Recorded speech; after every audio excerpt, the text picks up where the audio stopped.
Okay, back to the Salk vaccine. Other ways polio statistics were manipulated to give the impression of the effectiveness of the Salk vaccine were as follows. 1. Redefinition of an epidemic. More cases were required to refer to polio as epidemic after the introduction of the Salk vaccine.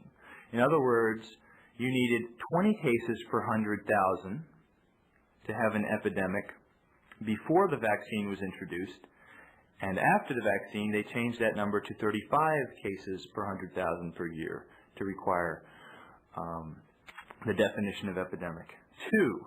Redefinition of the disease. In order to qualify for classification as paralytic poliomyelitis, the patient had to exhibit paralytic symptoms for at least 60 days after the onset of the disease.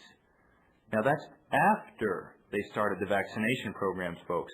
Before the vaccination program, started in 1954, the patient had to exhibit paralytic symptoms for only 24 hours. What this means, folks, is that if you walked into a doctor's office before the vaccine was introduced and you said, "Oh, I've had paralytic symptoms here, and I've had them for about 2 weeks," they'd say, "Oh, that's polio. You had it for more than a day." But after the vaccine, if after the vaccine you walked into that same doctor's office and you said, "Oh, I've had these symptoms for 2 or 3 weeks now," they'd say, "Oh, wait 2 months, then we can call it polio." That's how the statistics get manipulated, folks. Moving on. Dr. Greenberg said that, quote, "This change in definition meant that in 1955 we started reporting a new disease, namely paralytic poliomyelitis with a longer-lasting paralysis." The third way statistics were manipulated was mislabeling. After the introduction of the Salk vaccine, Coxsackie virus and aseptic meningitis have been distinguished from paralytic poliomyelitis, explained Dr. Greenberg, and prior to 1954, large numbers of these cases were undoubtedly mislabeled as paralytic polio. Now, another way of reducing the incidence of disease by way of semantics or statistical artifacts, as Dr. Greenberg calls it, is to simply reclassify the disease. And I have my own version of this here, folks, from the Los Angeles County Health Index Morbidity and Mortality Reportable Disease Data. I'm looking at a chart of cases of viral or aseptic meningitis and polio from 1955 to 1956. And lo and behold, what do I find? From 1955 to 1966, cases of polio dropped from 273 cases to 5. But number of cases of aseptic meningitis from 1955 to 1956 increases in almost exactly the same proportion from 50 cases to 256 cases. They simply changed the name, same disease, and you thought polio was wiped out at that point. Now, folks, the reality is this. Diseases, like everything else in nature, follow natural cycles. They come in, they reach their peak, and they leave, and no vaccination program on Earth has ever been able to change that. Polio disappeared in Europe between 1940 and 1950 without any vaccination programs whatsoever. In 1958, Israel had a massive type 1 polio epidemic after mass immunizations.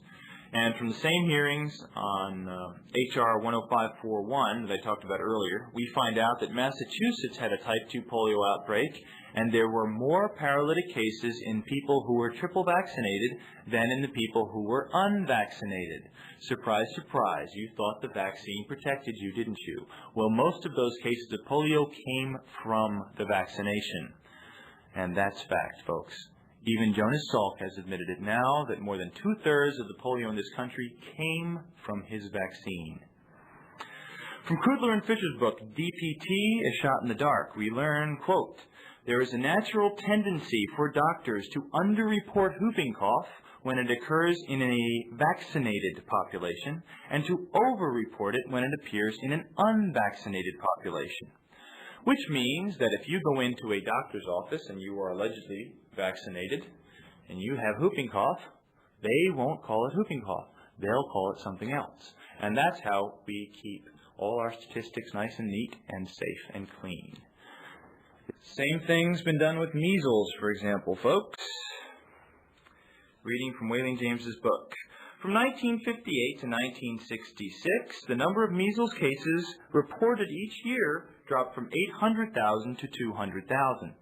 The drug industry claimed this drop was due to vaccinations. However, there are some very interesting discrepancies. Number one, the incidence of measles had already been declining steadily for the past 100 years and was totally unaffected by the immunization programs for measles. Two, it wasn't until 1967 that the live virus vaccine, which is presently used, was introduced because the killed virus vaccine, which came out in 1963, was found to be ineffective and harmful.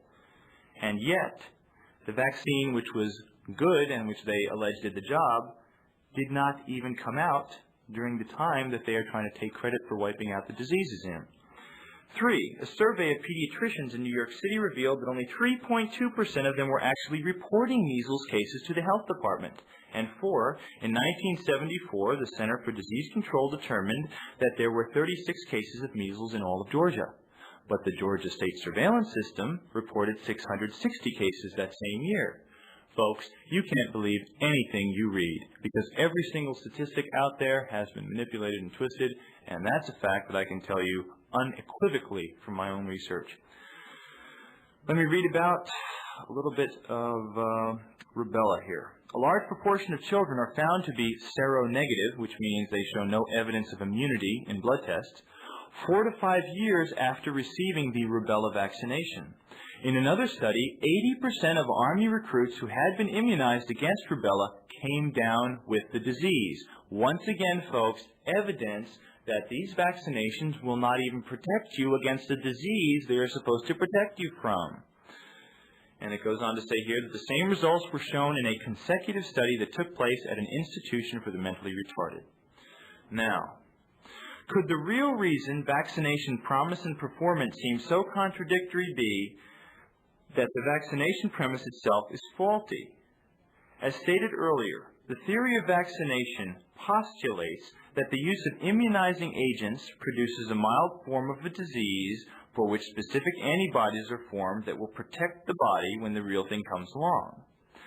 But as I mentioned earlier, it doesn't work that way, and Dr. Alec Burton, who is another brave doctor out there, points out the following, that there are children with what is called A-gamma globulin anemia, which means that they cannot produce antibodies, and yet these same children develop and recover from measles and other contagious diseases as spontaneously as other children. Now what this means is that there are children out there who can't produce antibodies. Nevertheless, antibodies are the things that vaccines are supposed to stimulate in you against the particular diseases they are designed for. And yet, as shown here by Dr. Alec Burton, even without those antibodies, you will get cured, or you will naturally become healthy again after having this disease without any vaccination. So, folks, so much for the idea that vaccinations are the only way to protect you, and the basic premise that they are built on, namely stimulating antibodies, is totally wrong. Okay. Another quote from Waling James's book. The mystery begins to unravel when we look at the work of Drs. Detman and Kalakarinos.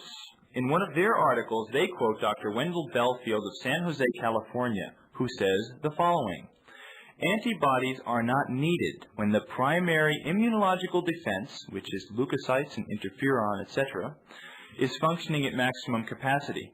Antibody production appears to occur only when the ascorbate level, and ascorbate is just a big word for vitamin C, in the primary defense components are at low levels, thereby permitting some viruses to survive the primary defense. What this basically means, folks, is that the premise that vaccinations are built upon are totally false. Vaccinations are allegedly designed to stimulate antibody production for the specific diseases they're designed for, and yet, as Dr. Burton showed earlier, antibodies are not even necessary for your body to properly and effectively combat diseases. In short, folks, this means that vaccines do not protect you against the diseases they are supposed to protect you from. Diseases in this day and age have become self-fulfilling prophecy because doctors tend not to diagnose specific diseases if the subject has already been vaccinated against those specific diseases. Vaccinations unquestionably do not guarantee you any protection. Their side effects are disastrous and often worse than the disease itself. And worse still, the premise that vaccines are built upon are pure, unadulterated nonsense. You've been taught that antibodies are little shock troops of your immune system and they go out and kill all the nasty germs that are attacking you day in and day out.